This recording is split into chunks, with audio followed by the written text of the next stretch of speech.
तो दोस्तों, आज से कुछ टाइम पहले मैंने द ब्रिज कर्स नाम की एक कमाल की ताइवानीज हॉरर मूवी को एक्सप्लेन किया था। और आज मैं उस मूवी के एक दूसरे पार्ट को लेके आया हूँ जिसका नाम है द ब्रिज कर्स रिचुअल। ये मूवी पहले पार्ट की तरह ही कमाल की थी, पर ये मूवी ब्रिज कर्स मूवी की सीक्वल नहीं प्रीक्वल है। IMDb ने इसे 5.5 आउट ऑफ 10 की रेटिंग्स दी है। और अगर आपने अभी तक पहले पार्ट को नहीं देखा है तो आई बटन पे क्लिक कर कर उस पार्ट को देख लो, क्योंकि मूवी में 10% चीजें पहले पार्ट से जुड़ी हुई है। खैर, अगर आप लोग चैनल पे नए हो तो चैनल को सब्सक्राइब करना और वीडियो को लाइक करना बिल्कुल भी मत भूलना, क्योंकि अब हम देखने जा रहे हैं द ब्रिज कर्स मूवी की एक डरावनी डिमोनिक कहानी। तो ये कहानी शुरू होती है दारेन नाम की एक बिल्डिंग के बारे में बताते हुए। उस बिल्डिंग को बनाया था एक फेंग शुई मास्टर ने, और वो एक ऐसी बिल्डिंग है जिसके अंदर से ना तो आत्माएं बाहर जा सकती है और ना ही बाहर की आत्माएं बिल्डिंग के अंदर आ सकती है। इसी की वजह से दारेन बिल्डिंग ताइवान की बहुत फेमस हॉन्टेड जगह बन गई थी। और खैर, इसी बिल्डिंग के अंदर हम काई नाम के एक लड़के को देखते हैं 2016 में। काई एक डॉक्यूमेंट्री बना रहा था अपने वीडियो गेम को डेवलप करने के लिए। और असल में दोस्तों, ये दारेन बिल्डिंग काई के कॉलेज का ही एक पार्ट थी। दारेन बिल्डिंग में बहुत सारे भूतों के रूमर्स थे, जैसे एक बैले डांसर जो डांसिंग रूम में मारी गई थी। और आप सभी ने एलिवेटर गेम का तो नाम सुना ही होगा, तो लोग ये भी कहते थे कि दारेन बिल्डिंग में एलिवेटर गेम खेलने वाला इंसान कभी वापस नहीं आता। और काई इन्हीं सारी कहानियों को जोड़कर अपना वीडियो गेम बनाने वाला था। काई और उसके दोस्त को एक पुराना डॉक्यूमेंट मिला था जिसमें एक लैंप के बारे में लिखा था जो दारेन बिल्डिंग की पुरानी कहानियों से जुड़ा हुआ है, और वो लैंप भूतों को दूर भगा सकता है। उन्होंने फिर वैसा ही एक हूबहू लैंप बना दिया था ताकि रात के टाइम काई एलिवेटर गेम को खुद टेस्ट कर सके। कहानियों के हिसाब से उस लैंप का नाम है ब्लड लैंप, जिसकी रोशनी से आत्माएं कांप जाती है। उस रात को काई अपने खून से उस लैंप को भरता है, जिससे लैंप और काई की आत्मा आपस में कनेक्ट हो जाती है। और फिर वो लैंप को लेके जाता है एलिवेटर में। वो सबसे पहले एलिवेटर की इलेक्ट्रिसिटी को काट देता है और फिर एक सीक्वेंस में बटन दबाकर इलेक्ट्रिसिटी चालू करता है, जिससे एलिवेटर चलने लगता है। अपनी मंजिल पे पहुंचने के बाद काई डरने लगता है और हम लोग CCTV में काई को अजीब हरकतें करता हुआ देख पाते हैं। खैर, काई एलिवेटर के बाहर चले जाता है, पर इससे पहले गेट बंद हो पाता वो वापस आ जाता है और शीशे को पीटने लगता है जैसे वो किसी को बुला रहा हो। अचानक काई को एक इनविजिबल शक्ति मारने लगती है और फिर उसे अपने साथ खींचकर अंधेरे में ले जाती है। और इस सीन को आप लोग याद रखना, एंड में बहुत ज्यादा काम आएगा। अब मूवी की नंबरिंग के साथ हमें बताया जाता है कि काई कोमा में चले गया था और आज तक वो जाग नहीं पाया। इतना ही नहीं, 2016 से यूनिवर्सिटी के कैंपस में डिमोनिक चीजें हो रही है। काफी बच्चे मारे जा रहे हैं, पर किसी को रीजन नहीं पता। यहाँ से सीन आता है 2019 में, और हम लोग देखते हैं टिंग नाम की एक लड़की को जो काई की बहन थी। टिंग डिलीवरी सर्विस का काम करती थी और काफी सारी डिलीवरीज करने के बाद वो आती है दारेन कैंपस बिल्डिंग में, क्योंकि वो भी इसी यूनिवर्सिटी में पढ़ती है। टिंग भी असल में वीडियो गेम की ही पढ़ाई कर रही थी, और उसके 4 दोस्त भी थे जिनके नाम है होंग, जिन, मा और ली। ये 5 लोग मिलके असल में काई का बनाया हुआ ही वीडियो गेम कंप्लीट कर रहे थे, और इन सब ने वो काम कर भी लिया था। उस गेम की लोकेशन थी दारेन बिल्डिंग, जिसके अंदर 3 लेवल इन लोगों ने बनाए थे, जिनके नाम है elevator game, 1 man hide and seek और 4 कॉर्नर्स। हमें यह भी पता चलता है कि कल इन सब लोगों की मिड टर्म प्रेजेंटेशन है, जिसमें टिंग 1 मैन हाइड एंड सीक वाले लेवल को टेस्ट करेगी। खैर, टिंग वहां से चली जाती है क्योंकि उसे डिलीवरीज करनी थी, और टिंग इतना सारा काम सिर्फ अपने भाई के हॉस्पिटल बिल के लिए कर रही थी। टिंग अपने भाई से मिलने भी जाती है और उसे बताती है कि उसने काई का वीडियो गेम पूरा कर लिया है, कि तभी एक फोटो फ्रेम अपने आप नीचे गिर जाता है। टिंग कांच साफ करती है और फ्रेम के अंदर से फोटो को काई के सामान में रखती है, पर यहाँ पे टिंग को काई के सामान में मिल जाती है एक डायरी, जिसमें एक चाबी थी और दारेन बिल्डिंग का आर्किटेक्चर डिजाइन था। डायरी के अंदर वीडियो गेम के तीनों लेवल्स के बारे में लिखा हुआ था और इन सब चीजों से टिंग चौंक जाती है। डायरी से टिंग को पता चलता है कि वो चाबी एलिवेटर के इलेक्ट्रिक बॉक्स की चाबी है और टिंग को ब्लड लैम्प के बारे में भी पता चलता है। टिंग सोचती है कि शायद उसके भाई का कोमा में रहना इन सब चीजों से कनेक्टेड है और अब इस बारे में सोचते सोचते वो जाती है यूनिवर्सिटी। खैर, जब वो एलिवेटर के अंदर थी तभी एक आत्मा टिंग के पीछे से आकर बोलती है इसे मत करना, जिससे टिंग घबरा जाती है। पर हम लोग समझ जाते हैं कि काई की आत्मा चाहती है कि टिंग एलिवेटर गेम ना खेले। खैर, टिंग पहुंचती है अपनी प्रेजेंटेशन के लिए और गेम की शुरुआत में अब हमें बताई जाती है दारेन बिल्डिंग की पुरानी कहानी। दारेन बिल्डिंग को असल में बनाया गया था 1960 में और बिल्डिंग का डिजाइनर था शूवेन नाम का एक आदमी। शूवेन को बोला गया था एक ऐसा डिजाइन बनाने के लिए जो आत्माओं को दूर भगाए, पर शूवेन ने जानबूझ के एक ऐसा डिजाइन बना दिया जो आत्माओं को अपनी तरफ खींचता है। उसके बाद शूवेन ने अपनी लवर यूई का कत्ल कर दिया था और दारेन बिल्डिंग के अंदर ही खुदकुशी कर ली थी। उसी के बाद से शूवेन और यूई की डिमोनिक आत्माएं इस बिल्डिंग के अंदर घूमती है और इसलिए ये जगह हॉन्टेड है। हमें फिर कुछ हॉरर कहानियां बताई जाती है जो दारेन बिल्डिंग के अंदर सच में हुई थी, जैसे कि एक बैले डांसर जो मर गई थी, एक कपल जिसने एक साथ खुदकुशी कर ली थी अपने हाथ पे लाल धागा बांध के, और टिंग का भाई काई जिसके साथ क्या हुआ आज तक कोई नहीं जानता। टीचर्स को अब तीनों लेवल्स के बारे में बताया जाता है, जिसके बाद टिंग लेवल 1 को खेलने जाती है जिसका नाम है one man hide and seek. दोस्तों, ये वीडियो गेम एक रियलिस्टिक टाइप गेम था जिसमें फोन के अंदर देखते हुए हमें गेम को असली दुनिया के अंदर पार करना था। टिंग अपने फोन को अटैच कर लेती है और जाती है टॉयलेट में जहाँ पे गेम शुरू होता है और गेम में टिंग को एक गुड़िया को ढूंढना था। टिंग को फोन के अंदर दिखाई देती है एक गुड़िया जिसे वो पानी के अंदर डालती है, जहाँ पे से एक आत्मा गुड़िया को पकड़कर अपने साथ ले जाती है और अब टिंग को उसी गुड़िया को ढूंढना था। टिंग अब सबसे पहले टॉयलेट के स्टॉल्स को चेक करती है और गेम वाली आत्मा उस स्टॉल को अपने साथ बार बार पकड़कर ले जा रही थी। खैर, तभी एक टॉयलेट का स्टॉल अपने आप खुल जाता है और ये गेम का पार्ट नहीं था। इस बात को इग्नोर करके टिंग आगे बढ़ती है और पहुंचती है बैले रूम में। उसे अब बैले रूम के अंदर 30 सेकंड के अंदर गुड़िया को ढूंढना था और इस चैलेंज को वो आसानी से पार कर लेती है, पर अब 30 सेकंड तक उसे एक डिमोनिक आत्मा से छुपना था। वो जाके छुप जाती है और गेम के अंदर एक बैले डांसर की आत्मा उसका पीछा करती है। खैर, ये सब कुछ रियल नहीं था तो इस पार्ट को स्किप कर देते हैं। गेम के एंड में टिंग जीत जाती है, पर जब वो वापस जा रही थी तभी एक बैले डॉल का मुंह अपने आप हिलता है। टिंग देखती है कि उस बैले डॉल की आंखें चमक रही है, जिससे टिंग डरने लगती है। उसका गेम भी अब ग्लिच होने लगता है और अब धीरे धीरे वो डिमोनिक डॉल उसके पास आने लगती है। उस डॉल का मास्क भी अपने आप नीचे गिर जाता है और अचानक ही डिमोनिक गुड़िया हमला कर देती है टिंग पे और टिंग अपनी जान बचाकर भागती है। दरवाजा अपने आप लॉक हो जाता है और वो आत्मा उसे पकड़ ही लेती कि एंड टाइम पे टिंग के दोस्त उसे आकर बचा लेते हैं। अंदर किसी को कुछ भी नहीं मिलता, पर टिंग देखती है कि किसी ने दरवाजे पे एक अजीब निशान बना दिया है और इस बात से टिंग थोड़ा चौंक जाती है।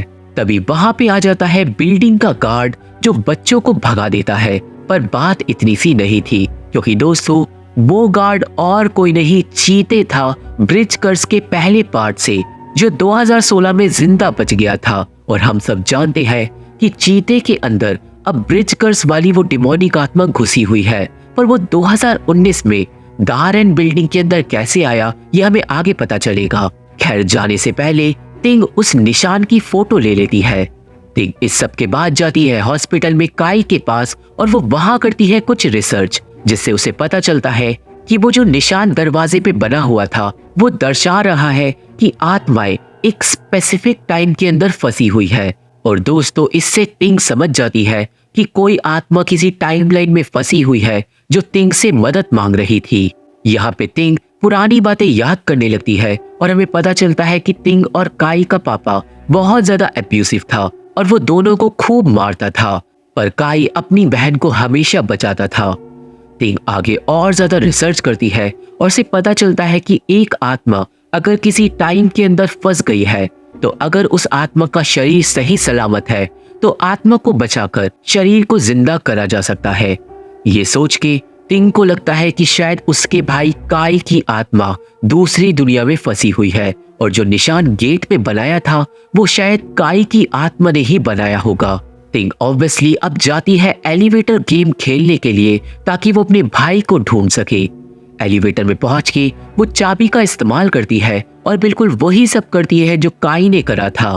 अब जैसे ही गेम शुरू होता है एलिवेटर रुकता है एक फ्लोर पे और एलिवेटर के अंदर चढ़ जाती है उस कपल की आत्मा जिन्होंने खुदकुशी कर ली थी और ये देख के टिंग के होश उड़ जाते हैं। टिंग बिल्कुल चुपचाप उन आत्माओं के पीछे खड़ी रहती है और जैसे ही अगला फ्लोर आता है आत्माएं एलिवेटर से उतर जाती है और टिंग दरवाजा बंद कर देती है। पर तभी उसकी नजर पड़ती है उस लाल धागे पे जो उस कपल ने अपने हाथों पे बांध रखा था। टिंग कंफ्यूज होती है कि तभी एक डिमोनिक आत्मा ऊपर से आके टिंग को बुरी तरीके से डरा देती है। दरवाजा खुलते ही टिंग भागती है पर वो जाके टकरा जाती है कपल में लड़के की आत्मा से। टिंग वहां से भी भागती है और फाइनली उसे मिलता है चीते और चीते टिंग की एक भी बात नहीं सुनता और उसे बिल्डिंग से बाहर निकाल देता है। इतना सब होने के बाद टिंग को यकीन हो गया था कि उसके भाई का कोमा में रहना कोई नॉर्मल बात नहीं है। अगले दिन टिंग अपने दोस्तों को बताती है कि शायद काई की आत्मा अभी भी दारेन बिल्डिंग के अंदर कहीं फंसी हुई है और इसलिए वो कोमा से जाग नहीं रहा, पर किसी को भी उसकी बात का यकीन नहीं होता। सीन जाता है चीते पे जो एक डिलीवरी मैन से बहस कर रहा था क्योंकि वो उसका खाना उसे गेट के अंदर नहीं आके दे रहा था। चीते बिल्डिंग के बाहर जाने से डर रहा था और इससे हम समझ जाते हैं कि शायद चीते किसी वजह से दारेन बिल्डिंग के अंदर ही रहता है। खैर वो डिलीवरी वाला चीते का खाना जमीन पे ही रख के चले जाता है और चीते को मजबूरन बिल्डिंग के बाहर निकलना पड़ता है। पर बाहर निकलते ही चीते पे हमला कर देती है ब्रिज कर्स वाली वो डिमोनिक आत्मा। चीते डर के मारे बिना खाना लिए ही वापस बिल्डिंग में आ जाता है और ये सब टिंग देख लेती है। अब दोस्तों हम लोग जानते हैं कि दारेन बिल्डिंग से ना आत्माएं बाहर जा सकती है और ना अंदर आ सकती है और इसीलिए चीते दारेन बिल्डिंग के अंदर रह रहा है ताकि उसे ब्रिज कर्स वाली आत्मा परेशान ना करे। अब इसके बाद टिंग चीते के पीछे जाती है और उसे उसका खाना लाकर दे देती है। टिंग चीते से बोलती है कि बहुत पहले मेरे भाई के साथ एक हादसा हुआ था और उसने एक लैम्प एलिवेटर के अंदर छोड़ दिया था। चीते अब उस लैम्प को स्टोर रूम से निकालकर टिंग को दे देता है, पर अब टिंग को देखकर चीते को याद आ जाती है सन्नू की जो 2016 में मर गई थी। वो टिंग को गले लगा लेता है जिससे टिंग डर जाती है और तभी टिंग के दोस्त आके चीते को वहां से भगा देते हैं। अब उस रात को चीते टीवी देख रहा था कि तभी उसे डिमोनिक आत्मा बुरी तरीके से आके डरा देती है।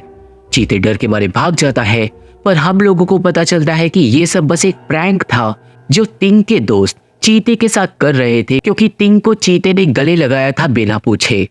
टिंग इस बात को जानने के बाद बहुत ज्यादा नाराज होती है और वो चीते के पीछे उसे शांत करवाने के लिए जाती है।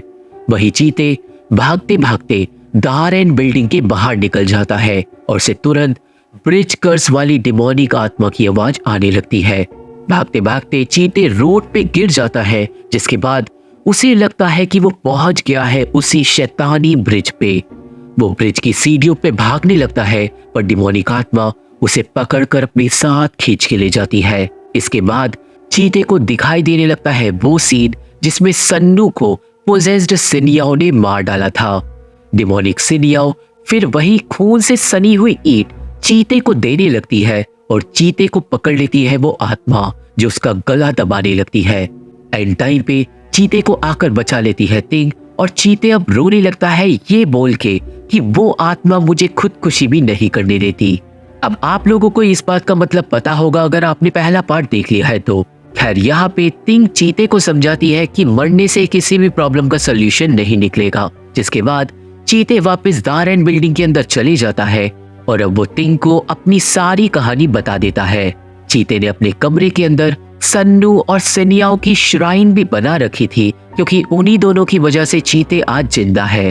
खैर तिंग यहाँ पे चीते से मदद मांगती है और चीते फाइनली मान जाता है। अब सबसे पहले तिंग के सारे दोस्त चीते से माफी मांगते हैं उसके साथ प्रैंक करने के लिए, जिसके बाद तिंग सबको बताती है ब्लड लैम्प के बारे में और कैसे जब वो एलिवेटर गेम और one man hide and seek खेल रही थी तो उसे भूत दिखाई दिए थे। तिंग समझाती है कि उसके भाई की आत्मा दारेन बिल्डिंग के अंदर कैद है, पर अभी भी उसके दोस्तों को यकीन नहीं था। खैर तिंग के जोर देने पे वो सब लोग मान जाते हैं लेवल 3 को लाइब्रेरी के अंदर खेलने के लिए, क्योंकि अगर कोई भूत सच में होगा तो वो लेवल 3 में भी जरूर आएगा, जिसका नाम है 4 कॉर्नर्स। चीते भी उन लोगों की मदद करने के लिए मान जाता है और गेम खेलने के लिए चीते, तिंग, माँ और जिन जाते हैं लाइब्रेरी में और होंग और ली सीसीटीवी से उन लोगों पे नजर रखते हैं। गेम शुरू होता है और सब लोग लाइब्रेरी के चारों कॉर्नर में खड़े हो जाते हैं। उन लोगों को इसके बाद एक एक करके अपने कोनों को बदलना था और 4 राउंड पार करने के बाद एक इविल स्पिरिट खेल को खेलने के लिए आएगी। लाइट्स बंद करके वो चारों लोग अपने अपने कॉर्नर्स बदलने लगते हैं और ब्लड लैम्प को भी एक दूसरे को पास करते हैं। पर दूसरे राउंड में लाइब्रेरी में आने लगती है आवाजें। चौथे राउंड के वक्त ली को तिंग के पीछे एक साया दिखाई देता है, पर जब तिंग पीछे मुड़ती है तो वहां कोई नहीं था। अचानक ली और होंग का कनेक्शन फिर उन चारों के साथ टूट जाता है और लाइब्रेरी में सबको अजीब आवाजें आने लगती है, जिनको कोई उसके नाम से पुकारता है और चीते को दिखाई देता है एक आदमी, जिसके पीछे वो चले जाता है। वही सीसीटीवी रूम में एक कैमरा कोई दीवार से उतारकर लाने लगता है सीसीटीवी कमरे की तरफ। डर के मारे ली और हाउ तुरंत दरवाजा बंद कर देते हैं, पर एक इनविजिबल एंटिटी बाहर से दरवाजा पीटने लगती है।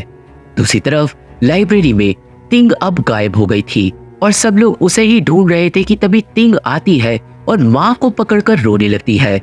माँ तिंग से पूछता है कि क्या हुआ, पर तभी दूसरी तरफ से आ जाती है असली तिंग, जो अपनी हमशक्ल को देखकर डर जाती है। अचानक ही माँ के पास जो तिंग आई थी वो बदल जाती है एक इविल आत्मा में। वो आत्मा फिर अंधेरे में चली जाती है और रूप ले लेती है एक डिमोनिक एंटिटी का। वही सीसीटीवी रूम से कोई वीडियो कॉल करता है जिन को। जिन और चीते वीडियो कॉल में देखते हैं कि कोई चीज ली और होंग की तरफ बढ़ रही है, और वो थी एक डिमोनिक आत्मा जो एंड में ली और होंग पे हमला कर देती है।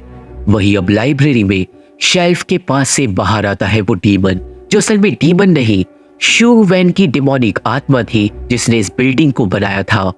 तभी एक इनविजिबल फोर्स माँ को पकड़कर अपने साथ ले जाती है और वो आत्मा तिंग को हवा में उड़ाकर अपने सामने ले आती है।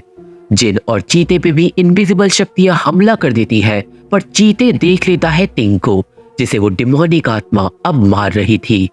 तिंग के अंदर से वो डिमोनिक आत्मा तिंग की आत्मा को बाहर निकालकर खा रही थी, और ये देख के पहले तो चीते भागता है, पर फिर उसे याद आता है कि इसी तरह सन्नू मारी गई थी और इसलिए चीते नहीं भागता। वो जाता है ब्लड लैम्प में आग लगाता है, पर इससे पहले वो ब्लड लैम्प को डीमन पे फेंक पाता, कोई इनविजिबल शक्ति चीते का हाथ पकड़ लेती है। चीते फिर भी किसी तरह ब्लड लैम्प को फेंक देता है और लैम्प की आग से वो डीमन वहां से चिल्लाता हुआ भाग जाता है। ब्लड लैम्प गिरने की वजह से टूट गया था और जैसे जैसे अब लैम्प में से तेल निकल रहा था, वैसे वैसे हॉस्पिटल के अंदर काई को दौरा उठ रहा था। यहाँ से सीन जाता है अगले दिन, जहाँ पे हमें पता चलता है कि तिंग के सारे दोस्त अब हॉस्पिटल में एडमिट है और तिंग उनके लिए लगातार प्रे कर रही थी। थोड़ी देर बाद तिंग को पता चलता है कि काई को एक दौरा उठा है और वो तुरंत हॉस्पिटल भागती है। हॉस्पिटल में तिंग के साथ कुछ होती है पैरानॉर्मल चीजें, और फिर तिंग को लैम्प देखने के बाद समझ आता है कि उसके भाई की आत्मा शायद हमारी दुनिया में नहीं है और वो किसी भी हॉरर गेम को खेलने से उन लोगों को नहीं मिलेगी। तिंग समझ जाती है कि उसे एलिवेटर गेम को खेलकर आत्माओं की दुनिया में जाना होगा और वहां से काई की आत्मा को बचाकर लाना होगा। इस इंफॉर्मेशन के साथ तिंग जाती है चीते के पास और वो फिर से उसकी मदद मांगती है। पहले तो ऑब्वियसली चीते मना करता है क्योंकि उसे मरना नहीं था, पर एंड में जब तिंग रोने धोने लगती है तो वो मान जाता है। वो दोनों अब जाते हैं एलिवेटर में, जहाँ पे हमें पता चलता है कि शू वेन ने अपनी लवर यूई को इस बिल्डिंग के अंदर इसलिए मारा था ताकि उन दोनों की आत्मा हमेशा इस जगह पे कैद रहे। पर यूई की आत्मा शू वेन की आत्मा से छुप कर रहती है और इसलिए शू वेन डिमोनिक बन के यूई की आत्मा को ढूंढता है। खैर तिंग अब जलाती है लैब और वो लोग एलिवेटर गेम खेलते हैं।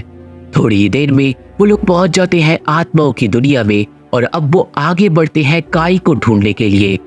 वो लोग जाते हैं उस रास्ते पे जहाँ पे भी उन्हें लाइट जलती हुई दिख रही थी, पर थोड़ी देर बाद चीते को दिखता है वो लाल धागा जो उस कपल ने अपने हाथ पे बांधा हुआ था। जैसे ही चीते उस धागे को खींचता है, छत से नीचे गिरती है उस डिमोनिक लड़के की आत्मा, जिसे देखते ही चीते और तिंग भागते हैं। भागते भागते तिंग को अचानक वो वाला सीन दिखने लगता है जब उसने एलिवेटर गेम को पहली बार खेला था, जिससे वो कंफ्यूज हो जाती है। खैर एंड में वो दोनों छिप जाते हैं बाथरूम के एक स्टॉल में और तभी बाथरूम के अंदर कोई एंटर करता है, पर वो कोई आत्मा नहीं, खुद तिंग थी जो पास्ट में लेवल 1 को प्रेजेंटेशन के वक्त खेल रही थी। आप लोगों को याद होगा कि उस वक्त बाथरूम का एक स्टॉल अपने आप खुल गया था, तो वो चीते और तिंग की वजह से ही हुआ था। यहाँ पे तिंग और चीते समझ जाते हैं कि वो आत्माओं की दुनिया में ऐसे फंसे हैं कि पास्ट की टाइमलाइंस प्रेजेंट से मिक्सअप हो गई है। खैर पास्ट वाली तिंग उन दोनों को देख नहीं पाती और वो दोनों आगे बढ़ते हैं अपनी इन्वेस्टिगेशन में। पर दोस्तों उन दोनों को ये नहीं पता था कि लैंप टूट गया है और उसमें से तेल निकल रहा है। वो दोनों अब लाइट का पीछा करते हैं और चीते के कमरे में पहुंच जाते हैं और वहां पे फाइनली तिंग को मिल जाता है अपना भाई काई, पर वो बिल्कुल बेहोशी की हालत में था और उसकी आत्मा धीरे धीरे गायब हो रही थी। तिंग अपने भाई को उठाती है, पर तभी एक डिमोनिक आत्मा दरवाजा बंद कर देती है और बहुत सारे हाथ आकर काई को पकड़ लेते हैं। चीते उन डिमोनिक हाथों को ब्लड लैम्प की रोशनी से भगा देता है, पर उसके बाद काई की आत्मा मरने लगती है। तिंग अपने भाई को होश में लाने की कोशिश करती है, पर ब्लड लैम्प का सारा तेल खत्म हो जाता है और इसी के साथ काई की आत्मा राख में बदल जाती है। तिंग समझ जाती है कि उसका भाई मारा गया, पर क्यों ये उसे समझ नहीं आता, पर ये बात चीते समझ गया था। चीते तिंग को दिखाता है अब टूटा हुआ लैम्प और वो दोनों याद करते हैं कि लाइब्रेरी में उस डिमोनिक आत्मा पे लैंप फेंकने के बाद वो लैंप टूट गया था और क्योंकि ब्लड लैंप के अंदर काई ने अपना खून भरा था, तो लैंप के तेल से काई की आत्मा जुड़ गई थी, जिसके बाद जैसे ही तेल खत्म हुआ काई की आत्मा मारी गई। पर ये सब जानने के बाद तिंग समझ जाती है कि उसे अपने भाई को बचाना कैसे है। तिंग अब चीते को लेके जाती है बैले रूम के बाहर, जिसके अंदर पास्ट वाली तिंग बैले डांसर की आत्मा से बच के भाग रही थी। अब दोस्तों पास्ट में तिंग को वो निशान मिला था दरवाजे पे बना हुआ, तो वो निशान तिंग ने फ्यूचर में खुद बनाया था ताकि पास्ट वाली तिंग को पता चल जाए कि उस लैंप को टूटने से बचाना है, क्योंकि अगर लैंप नहीं टूटेगा तो टाइमलाइन बदल जाएगी और काई नहीं मरेगा। तिंग चीते को अब लेके जाती है लाइब्रेरी में, जहाँ पे पास्ट में वो लोग 4 कॉर्नर्स गेम को खेल रहे थे। अब दोस्तों जो छाया ली को रिन के पीछे सीसीटीवी में दिखी थी ना, वो असल में प्रेजेंट वाले चीते की थी। खैर अब चीते और तिंग कोशिश करेंगे कि लैंप ना टूटे।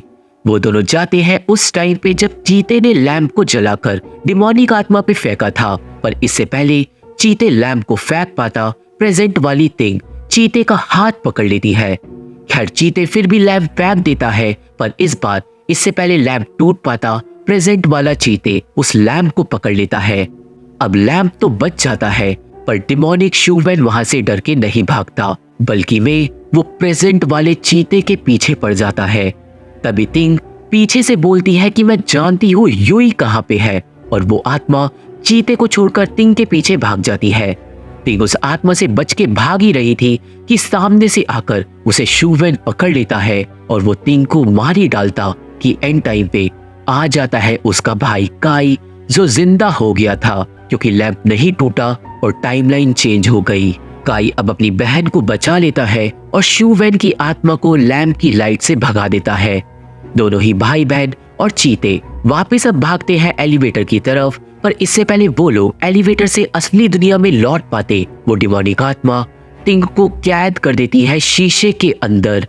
इसके बाद वो आत्मा चीते और काई दोनों को ही हवा में उड़ाकर पकड़ लेती है और काई के हाथ से ब्लड लैम्प भी छूट जाता है। शीशे के अंदर आत्मा टिंग को पीछे से आकर उसका गला घोटने लगती है और काई और चीते कुछ भी नहीं कर पाते और वो आत्मा टिंग को बुरी तरीके से मारने लगती है। उसके मुंह के अंदर से अपना हाथ भी बाहर निकाल देती है। साथ ही साथ वो आत्मा ब्लड लैम्प को भी एलिवेटर के बाहर ले जाती है और जब सब कुछ खत्म हो ही गया था तभी पास्ट वाला काई आ जाता है एलिवेटर के अंदर लैम्प को लेकर, और जब वो अपने फ्यूचर वाले रूप को देखता है तो वो समझ जाता है कि उसकी आत्मा एक एंडलेस साइकिल के अंदर फंसी हुई है। पास्ट वाले काई को जैसे ही अपनी बहन शीशे में दिखाई देती है वैसे ही वो शीशे को पीटने लगता है, और ये वही सारे सीन है जो हमने मूवी की शुरुआत में देखे थे। और तभी वहां पे आ जाती है शू वेन की आत्मा अब काई को मारने लगती है, पर इससे पहले काई डिमोनिक आत्मा के पास जा पाता वो अपने फ्यूचर वाले रूप को जगा देता है। पास्ट वाले काई के मरने से पहले ही हमारा प्रेजेंट वाला काई जाग जाता है, जो समझ गया था कि अगर ये डिमोनिक आत्मा खत्म नहीं हुई तो उसकी बहन शीशे से नहीं निकल पाएगी, और इसलिए काई अपनी बहन को गुड बाय बोल देता है और भागकर जाकर ब्लड लैम्प की आग से शू वेन की आत्मा को खत्म कर देता है। आत्मा के खत्म होते ही सारे शीशे टूट जाते हैं और टिंग वापस आ जाती है शीशे के बाहर। एलिवेटर टिंग और चीते को वापस असली दुनिया में ले जाता है और वहीं दूसरी तरफ काई हॉस्पिटल के अंदर मारा जाता है। टिंग अपने भाई के लिए खूब रोती है और सीन जाता है काई के फ्यूनरल पे, जहाँ पे अब टिंग के सारे दोस्त हॉस्पिटल से ठीक होकर आ चुके थे और टिंग अपने भाई के लिए खूब रो रही थी। चीते भी फ्यूनरल में आया हुआ था, पर क्योंकि वो दारेन बिल्डिंग के बाहर था तो उसे दिखाई दे रही थी ब्रिज कर्स वाली डिमोनिक आत्मा। सीन जाता है अब यहाँ से पास्ट में, जहाँ पे हमें पता चलता है कि 2016 के बाद से ही चीते को वो ब्रिज कर्स वाली आत्मा बार बार एक ही बात याद दिला रही थी कि उसे 2020 में 29 फरवरी को 5 और लोगों को मारना होगा, और इसलिए ही डर के मारे चीते दारेन बिल्डिंग के अंदर रहने आ गया था। यहाँ से सीन कुछ दिन आगे जाता है, जहाँ पे चीते न्यूज पे देखता है उसी रिपोर्टर को जो पिछली मूवी में हमने देखी थी, और यहाँ से चीते को आता है एक आइडिया कि वो इस शराब को खत्म कैसे करेगा, जिसके बाद मूवी यहीं पे खत्म हो जाती है। कहने का मतलब ब्रिज कर्स 3 मूवी में हमें पता चलेगा कि वो शराब कैसे खत्म हुआ। तो ये थी explanation the bridge curse 2 ritual movie की, और मुझे आशा है कि आप सभी को ये मूवी समझ आ गई होगी और मेरी वीडियो पसंद आई होगी। ये मूवी देखनी है तो मेरा टेलीग्राम चैनल ज्वाइन करना होगा। मेरे फेसबुक पेज का लिंक और बाकी social media link description box में मौजूद है, तो अगर आप लोग मेरे से जुड़ना चाहते हो, मेरे से बात करना चाहते हो तो मेरे को वहाँ पे फॉलो जरूर कर सकते हो। वीडियो पसंद आई है तो वीडियो को लाइक करके चैनल को सब्सक्राइब करके हमारा सपोर्ट जरूर करना, क्योंकि इन्हीं चीज से हमें हेल्प मिलती है। और मैं आप लोगों से मिलता हूँ अपनी अगली वीडियो में, तब तक के लिए थैंक यू, बाय बाय।